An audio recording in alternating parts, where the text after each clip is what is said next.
Life cut short after a charity boxing match. 20-year-old UNLV student Nathan Valencia died after that November fight night hosted by the UNLV fraternity Kappa Sigma. And we've told you in this case, charges were never filed for his death. Metro Police saying there was no criminal intent, and it stands by that as a new report from the Attorney General's office criticizes the investigation. There was a meeting to discuss the Attorney General's findings today. And Fox 5's Maddie White was at that meeting and joins us live right now. Very intense meeting, Maddie.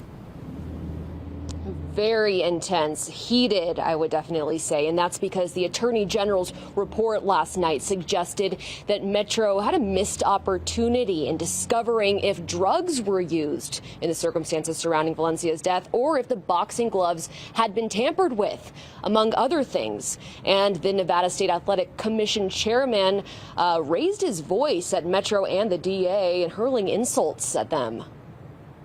We all pay you to do your job.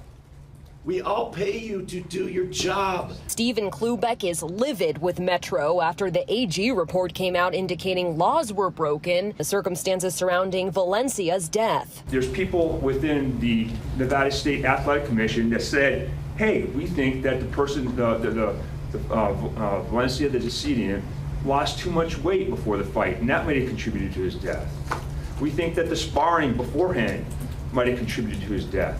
How are we going to go out and conduct a criminal investigation when we have experts or other people weighing in that say those type of things? After Metro first denied any criminality on the part of the venue less than 2 weeks after his death, the AG's report says at the time this statement was made, Metro's investigation had been limited to the sole question of whether the Sahara Events Center possessed a valid Clark County business license that allowed them to legally host the fight night event. This now disputed by Metro. That is not true. We reviewed reports, reviewed the dead bodies report, and we discussed it with Pamela Weckerly, who is the DA's liaison with homicide. And upon that review, she said that there was no criminal intent.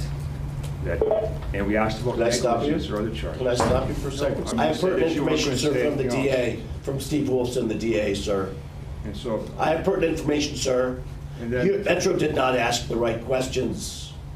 Metro did not ask the right questions. You asked a very binary, specific question. You didn't answer the right questions. Klubeck's concerns stemming from the AG's report, which, for example, reveals some alarming allegations about Emmanuel Ailman, Valencia's opponent in the ring, writing, quote, due to the erratic behavior in the ring and his ability to not tire throughout the fight, Valencia's fraternity brother/friend questioned if there was some sort of foul play. Specifically, Ailman may have been under the influence of an illicit substance or that he packed his gloves. This, something Jordan Logan, representing Ailman at this meeting, fiercely refuted. They were both doing this as a charity event to help the community. And what happened here is devastating to my client. He wants to get to the bottom of this too. Mr. Ailman, has he ever had substance abuse issues? There's absolutely no evidence of anything like that. The AG also writing that they weren't able to get in touch with Ailman's attorney to recover the gloves he wore that night. But Logan says that was a misrepresentation of the truth. There's never an intent on our part to prevent or hinder this investigation. We were just never asked. And what about the Sahara Events Center's venue owner? Here's what his lawyer had to say. We came here today to answer as many questions as possible. I feel as though that's not going that route. It kind of, with the potential intent of criminal action, I've advised my client just not to say anything. Meanwhile, the fact-finding continues. As of today, we have not received a request for prosecution involving this matter. If we do, what I can assure you is we will thoughtfully and thoroughly review that request and make an appropriate decision with respect to the prosecutorial merit of the case. We will keep you updated on next steps. And just into my inbox from Metro, a quote, the hearing this morning at the Nevada State Athletic Commission was unprofessional and unproductive. LVMPD is willing to assist the Attorney General's office if they want to move forward with any criminal prosecution. Those are their words. Reporting live, I'm Maddie White, Fox 5 News, local, Las Vegas.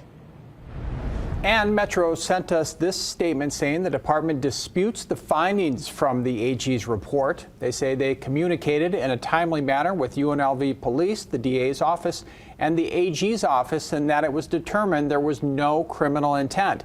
The department says if the AG has probable cause to believe the Athletic Commission statutes were violated or any criminal violations occurred, they have the authority to pursue it.